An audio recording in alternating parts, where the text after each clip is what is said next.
अपने पसंदीदा शो के फुल एपिसोड देखने के लिए अभी डाउनलोड करें दंगल प्ले ऐप।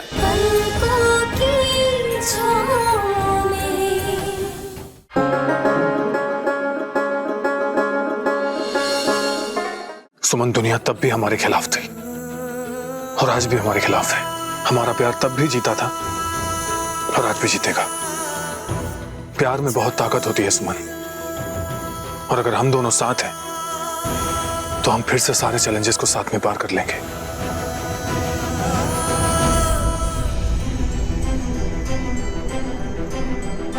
मंगलम भगवान विष्णु मंगलम गरुड़ध्वज मंगलम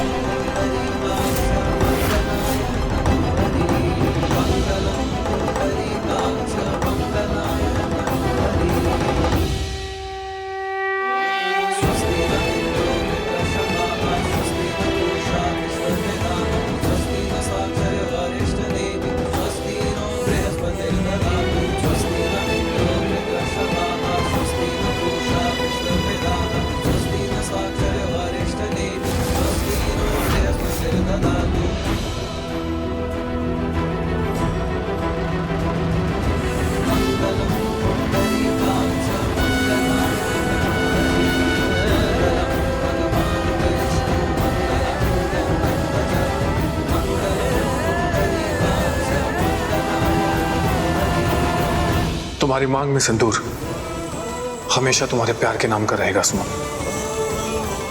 बस यही कहना है तुम्हें सबको। एक बेहोश लड़की की मांग में अगर कोई सिंदूर डाल दे तो क्या वो लड़की उसे अपना मान ले? ऐसा भी होता है क्या?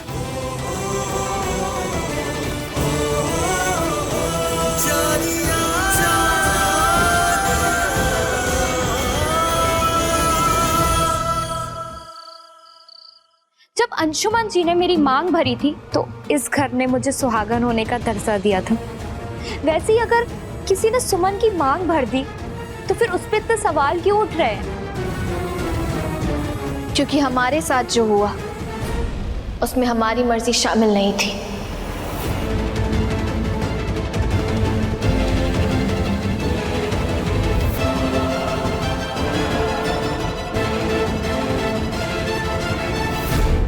मैं नहीं जानता डॉक्टर राजीव ने ऐसा क्यों किया, लेकिन मैं इतना जरूर जानता हूं कि कोर्ट भी इस शादी को नहीं मानेगा।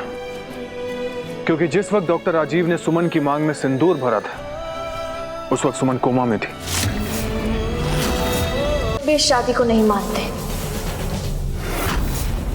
और माननी भी नहीं चाहिए।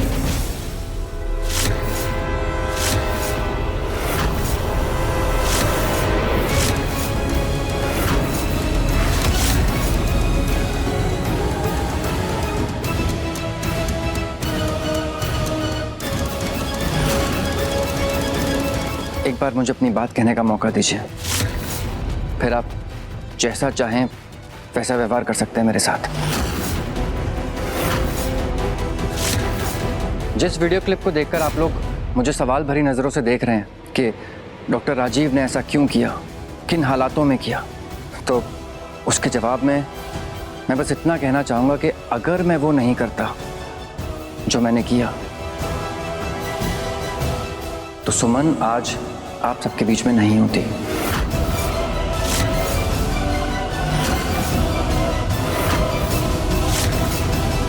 एक मिनट, आपके कहने का मतलब क्या है? मतलब हम बताते हैं।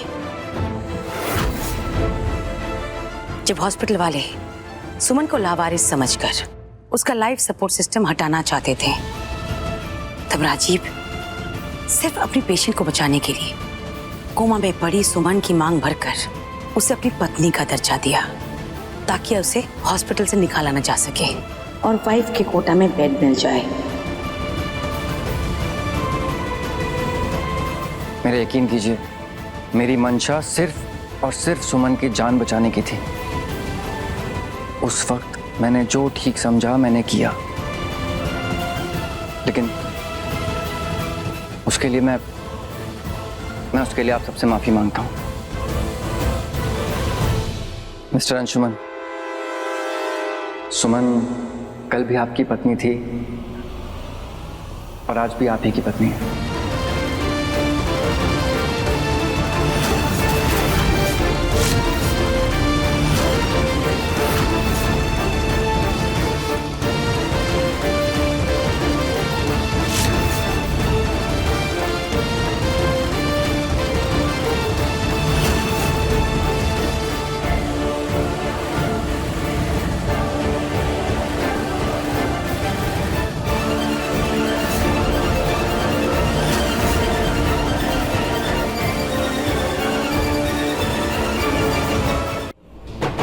ये सुमन का मंगलसूत्र है, पहना दीजिए इसे।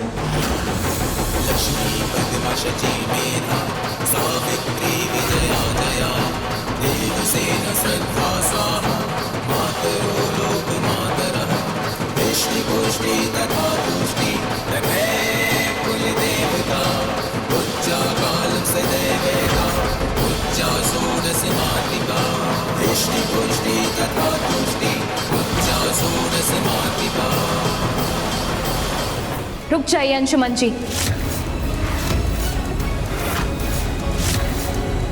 आप सुमन को मंगलसूत्र पहनाएं, उससे पहले सुमन को मेरे गले का मंगलसूत्र उतारना होगा।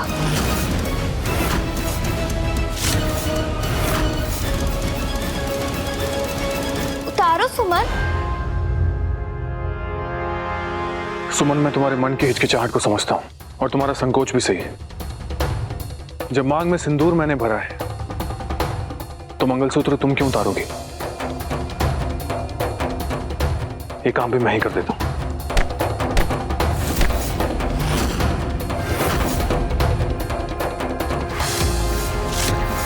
ये आप क्या कर रहे हैं? सब कुछ सही करने का एक यही तरीका है सुनी। संध्या, मैं जानता हूं कि मजबूरी में मैंने तुम्हें एक बंधन में बांध दिया, लेकिन जो रिश्ता बना ही नहीं उसकी निशानियों को भी हटा देना सही होगा। आप सही कह रहे हैं अंशुमन जी, मुझे कोई परेशानी नहीं है। जैसे वक्त के हाथों मजबूर होकर आपने मेरी मांग में सिंदूर भर दिया था, वैसे ही आज बिना मेरी मर्जी के आप ये रिश्ता खत्म कर सकते हैं। पहले छोटी सुमन के लिए आपने मेरी मांग भरी और आज आपको बड़ी सुमन चाहिए, तो आप मेरे गले का मंगलसूत्र भी उतार सकते हैं।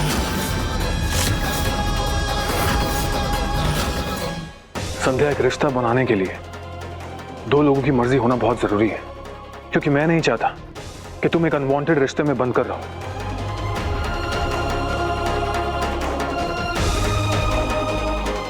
वाह, मड़के बउआ का जादू चलाया है इस लड़की ने तुम्हारे ऊपर। ऐसा पट्टी बांधा है कि तुमको इसके अलावा कोई दिखता ही नहीं है ना?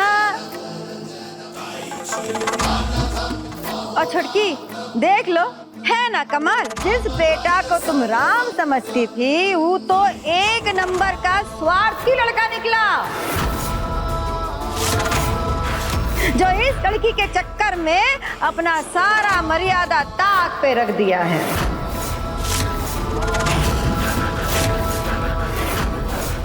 किसकी तरफदारी कर रही है बड़ी माँ, जिसकी वजह से हम सबको जेल जाना पड़ा? जिसने बिग बी से शादी करने के लिए ना सिर्फ झूठ बोला बल्कि आंचल की दोस्ती और उसके भोलेपन का फायदा भी उठाया। हाँ, मैंने झूठ बोला, किया मैंने आंचल की दोस्ती का इस्तेमाल, लेकिन किसी ने ये नहीं देखा कि मैंने ऐसा किया क्यों। क्योंकि मैं अंशुमन जी से बहुत प्यार करती हूँ, लेकिन सबने मेरे ऊपर कीचड़ उछाला। कहा गया वो वादा, जब मुझसे कहा गया था राय बहादुर परिवार किसी का हक नहीं मारता, तुम्हारे साथ न्याय होगा। खुद के बेटे का स्वार्थ सामने आ गया तो मुझे अनवांटेड बहू बनाकर कटघरे में खड़ा कर दिया। फिर कहाँ मिला मुझे न्याय, कहाँ मिला मेरा हक?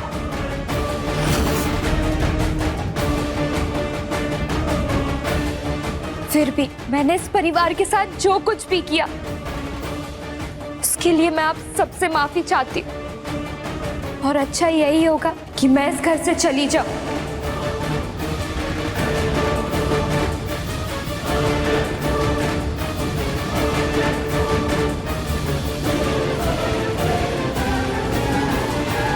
रुको संध्या,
मिस्टर अंशुमन, आई थिंक हमें चलना चाहिए।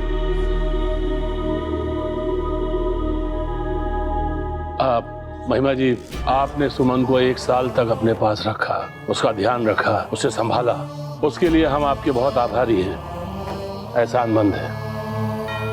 और बेटा राजीव, आपने भी सुमन की देखभाल की, उसका ख्याल रखा, उसके लिए आपका भी बहुत बहुत धन्यवाद। देखो बेटा, सुमन इस घर की बहू है, अब वो हमारे साथ ही रहेगी।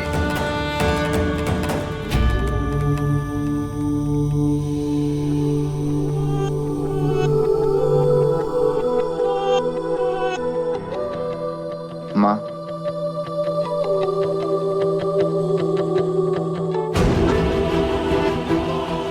माँ, चलें?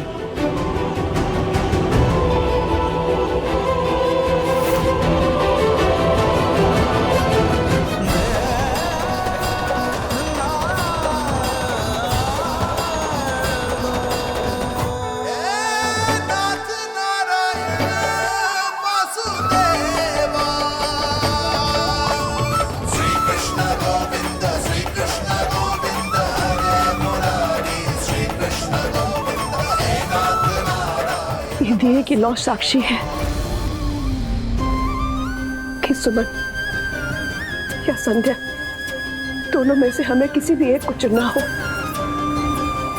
तो तकलीफ हमें बराबर की होगी। सुरभि माँ, ये क्या कर रही हैं आप?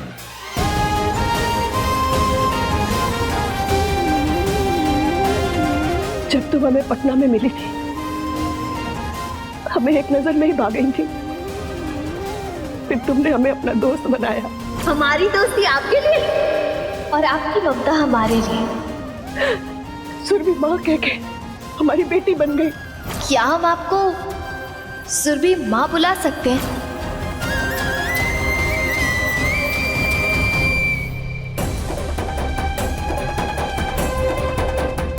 तुम हमारी बहू बनी और हमारे बेटे का उस वक्त साथ दिया जो वो जिंदगी के सबसे मुश्किल दौर से गुजर रहा था।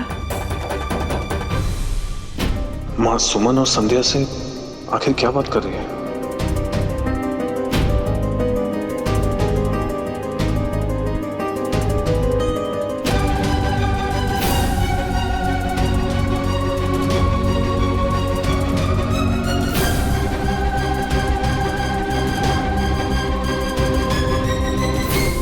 हम नहीं जानते किस्मत किस और बैठक लेगी, लेकिन सिर्फ इतना जानते हैं कि सुमन और संध्या में से किसी भी एक को चुनना हो तो दोनों में से किसी एक के साथ अन्याय जरूर होगा। हमें सुमन को चुनना हो या संध्या को, तकलीफ हमारे परिवार को बराबर की होगी। सुरभि माँ, देखिए, आप ये सारी बातें सोचकर परेशान मत होइए। भगवान जी ने जो भाग्य तय किया है वही होगा। भगवान जी तो हमेशा अच्छा ही करते हैं ना, आप बिल्कुल भी चिंता मत कीजिए। सुरभि माँ, मैं भगवान जी और भाग्य के भरोसे नहीं बैठने वाली, मैं अपनी किस्मत खुद लिखूंगी।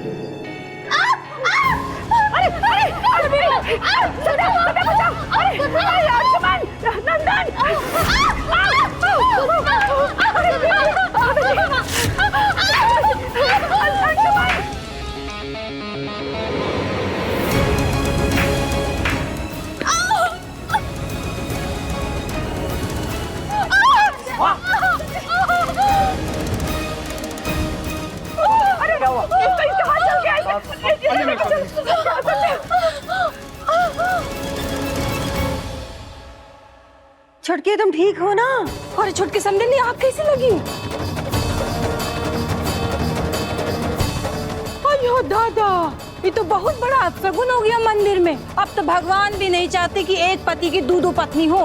हाय रे विधाता, पता नहीं क्या हो रहा है हमारे घर परिवार में। अनर्थ हो रहा है, अनर्थ।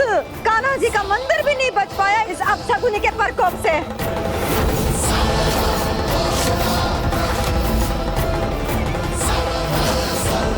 हाय रे विधाता, कोई इसका हाथ तो देखो, पूरा जल गया है। अरे कोई कुछ करेगा, संभालेगा इसको। एक तो बेचारी को वैसे ही टूअर बना के रख दिया है, अब का मरने के लिए भी छोड़ देंगे। ये तारी, जाके फर्स्ट एड बॉक्स लेकर आओ।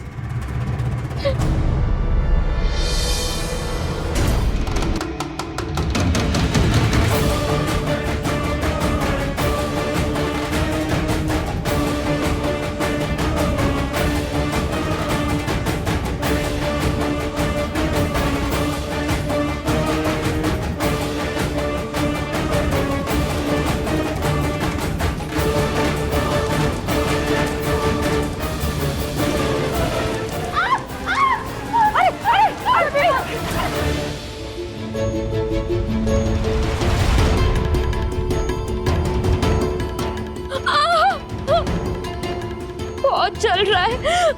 अरे संध्या, आग छुआ है तुमने तो जलन तो होगा ही।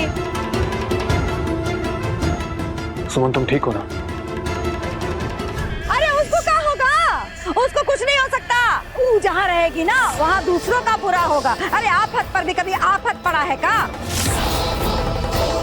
और छटकी, ये ना तुम्हारे कान्हा जी का संकेत है कि अगर तो ये लड़की यहीं पे जमी रही तो एक दिन ये घर जल के खाक हो जाएगा, बताए देते हैं। तब सब लोग कहेंगे कि हम सही बोल रहे थे, लेकिन तब पछताने से कुछ हाथ नहीं लगेगा, बूझे?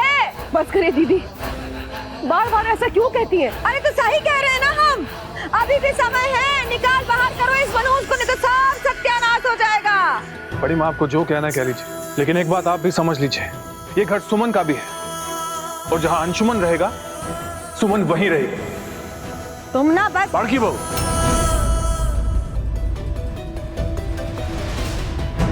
नंदिनी, तुम संध्या को अपने कमरे में ले जाओ और देखो कि इसे आराम मिले, इसका ख्याल रखो। जी दादाजी।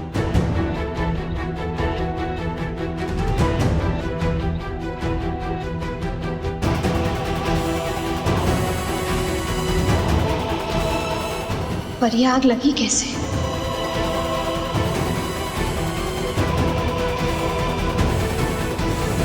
राजीव, हमें नहीं लगता राय बहादुर जी के घर में सुमन को उसका अधिकार मिलेगा, वो भी संध्या के रहते हुए। हाँ, अभी सुमन और उसके ससुराल वालों का मामला है, एंड आई एम श्योर उसे अच्छा नहीं लगेगा अगर हम इंटरफेयर करेंगे तो। एनीवेज, मुझे हॉस्पिटल जाना है और छोटे साहबजादे सो रहे हैं, तो अगर उठ जाए तो प्लीज देख लीजिएगा।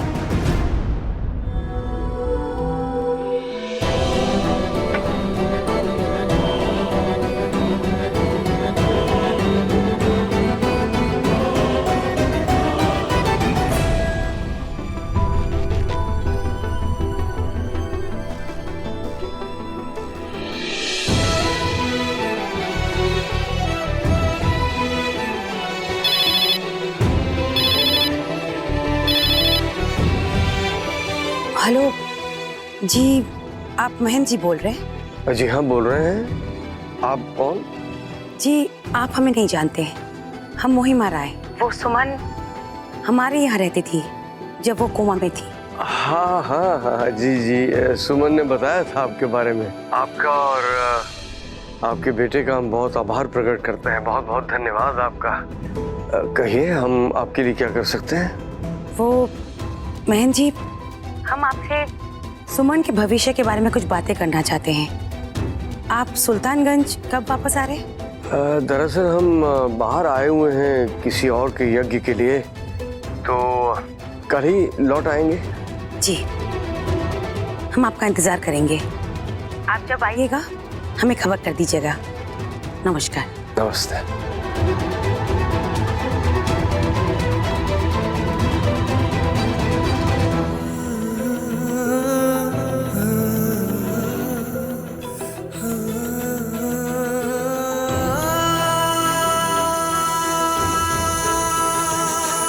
क्या तुम मुझसे प्यार करती हो सुमन?